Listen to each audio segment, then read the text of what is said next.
got so motherfucking design on right now. Bring it down, bring it down, bring it down. I got three whole thoughts to the block. Assalamualaikum warahmatullahi wabarakatuh. Perkenalkan saya Sri Suryanti dari kelas manajemen 22D dengan NPM 22411110. Pada kesempatan kali ini, saya akan menjelaskan tentang memahami hubungan industri dalam suatu organisasi. Di sini kita akan memahami peranan hubungan industri dalam suatu organisasi. Mungkin kita pernah mendengar kata dari hubungan industri. Biasanya hal tersebut terkait pada perusahaan.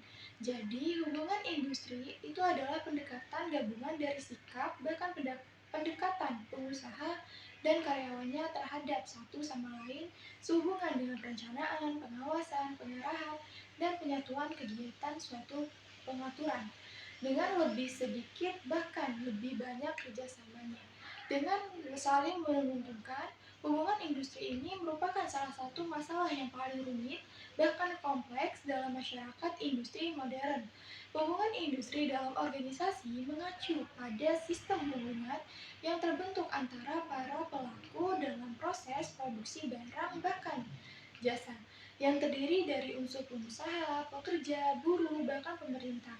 Hubungan ini melibatkan berbagai pihak yang berkepentingan seperti pengusaha, karyawan, serikat pekerja, serikat buruh, pengusaha pemasok, konsumen, perusahaan pengguna, bahkan masyarakat dan pemerintahan. Apa sih tujuan dari hubungan industri dalam organisasi? Jadi, tujuan dari peranan hubungan industri dalam organisasi ini untuk menciptakan lingkungan kerja yang kondusif, bahkan mendukung meningkatkan produktivitas karyawan bahkan perusahaan secara keseluruhan, mengelola sumber daya manusia bahkan material yang efektif, mengurangi konflik antara manajemen bahkan karyawan, bahkan meningkatkan kualitas tim. Dalam hubungan industri, seorang berusaha untuk mempelajari bagaimana orang-orang bekerja dalam pekerjaan mereka. Kesulitan apa yang muncul di antara mereka? Bagaimana hubungan mereka termasuk upah bahkan kondisi kerja yang lainnya. Oleh karena itu, hubungan industri ini memainkan peranan penting dalam kebijakan personalial organisasi modern. Dengan menerapkan strategi seperti dialog sosial, partisipasi karyawan, bahkan membangun budaya yang saling menghormati, organisasi dapat membangun kerjasama yang kuat antara manajemen bahkan pekerja. Hubungan industri yang baik memiliki dampak yang signifikan pada kinerja organisasi bahkan kepuasan karyawannya. Berikut ini ada beberapa manfaat dari peranan hubungan industri dalam organisasi. Pertama itu untuk meningkatkan produktivitas karyawan dan perusahaan. Hubungan industri yang baik dapat meningkatkan produktivitas karyawan bahkan perusahaan secara keseluruhan. Dengan menciptakan lingkungan kerja yang kondusif, bahkan mendukung, karyawan dapat bekerja dengan lebih baik bahkan secara lebih efisien. Hal ini mencakup pemberian pelatihan bahkan pengembangan kepada karyawannya, penggunaan teknologi yang lebih efisien, bahkan peningkatan manajemen kinerja. Kedua itu untuk mengelola sumber daya manusia bahkan material yang efektif. Hubungan industri dapat membantu dalam pengolahan sumber daya manusia dan material yang efektif melalui perundingan yang efektif dan bekerja sama antara manajemen dan karyawan. Sumber daya dapat digunakan secara optimal bahkan efisien. Ketiga itu mengurangi suatu konflik. Hubungan industri yang baik dapat membantu dalam mengurangi konflik antara manajemen dan karyawan. Dengan adanya perundingan yang efektif dan kerja sama yang baik, masalah dapat diselesaikan dengan cara yang lebih efektif dan lebih efisien. Keempat ini meningkatkan kualitas tim. Dalam hubungan industri, penting untuk memperhatikan kualitas tim. Dengan adanya hubungan industri yang baik, karyawan dapat bekerja dengan lebih baik dan lebih efisien, sehingga meningkatkan kualitas tim secara keseluruhan. Selanjutnya itu bagaimana hubungan industri dapat mempengaruhi kesatuan kerja. Jadi, hubungan industri ini adalah sistem hubungan yang terbentuk antara pelaku dalam proses produksi barang dan jasa, yaitu antara pengusaha dan pekerja.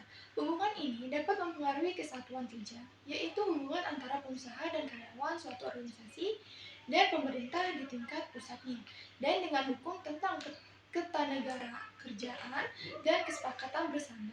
Berikut adalah beberapa cara di mana hubungan industri dapat mempengaruhi kesatuan kerja. Pertama itu dalam pembentukan perjanjian kerja atau perjanjian kerja bersama. Hubungan industri melibatkan pembentukan perjanjian kerja atau perjanjian kerja bersama antara pengusaha dan pekerjanya. Perjanjian ini menjadi titik tolak adanya kesepakatan antara kedua belah pihak dalam hal-hal seperti upah, jam kerja, bahkan kondisi kerja lainnya. Kedua itu meningkatkan produksi.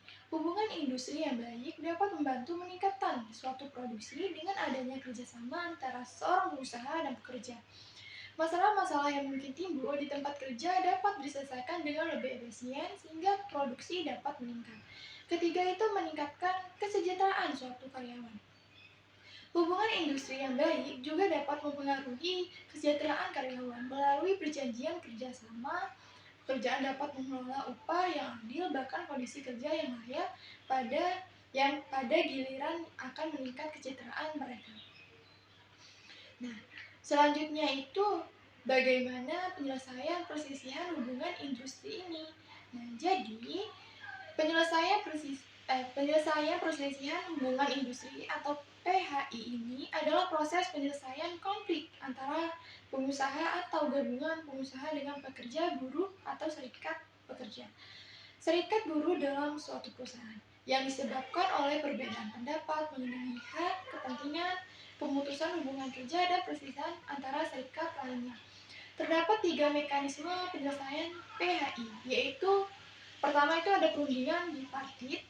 Pertama itu perundingan antara pekerja buruh atau serikat pekerja. Serikat buruh dengan pengusaha untuk mencapai kesepakatan secara musyawarah ataupun mufakat. Dalam perundingan ini, pihak-pihak yang terlibat dapat menggunakan lembaga kerjasama tripartit, peraturan perusahaan perjanjian kerja bersama, peraturan perundang-undang ketenagakerjaan, bahkan lembaga penyelesaian perselisihan hubungan industrial. Kedua itu dengan mediasi hubungan industrial. Proses penyelesaian perselisihan yang melibatkan pihak ketiga atau netral dan tidak memihak dengan tujuan membentuk suatu pihak-pihak yang berselisih mencapai kesepakatan bersama. Ketiga itu ada konsolidasi hubungan industrial. Proses penyelesaian perselisihan antara melibatkan pihak ketiga yang netral dan tidak memihak dengan tujuan memberikan saran ataupun rekomendasi kepada pihak-pihak yang berselisih untuk mencapai suatu kesepakatan. Jika mekanisme perundingan bipartit atau mediasi dan konsolidasi tidak berhasil, maka perselisihan hubungan industrial dapat diajukan ke pengadilan hubungan industrial.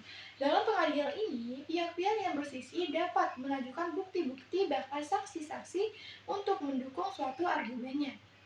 Bahkan keputusan pengadilan bersikap final bahkan meningkat.